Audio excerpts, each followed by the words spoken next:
Hello mga kapamilya! Welcome back sa atong kusina nga wa tay bayad sa abang pero magbayad ta og utang kabubuton sa silingan kay namo po ta sa ilang mga tanom.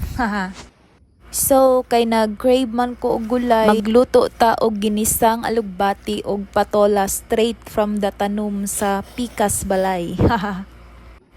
Ug karon atong i-chop ang alugbati og patola. Murag atong problema ba atong gagmay-gagmay yun. Karon nga dali matunaw. Aw sulbad di ay.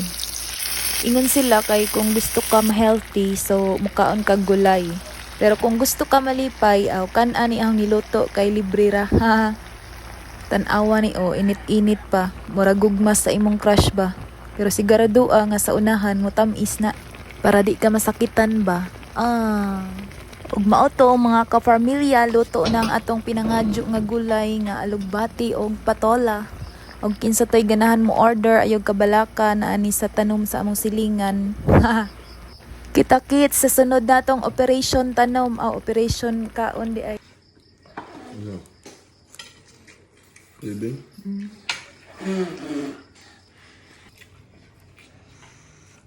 Yeah.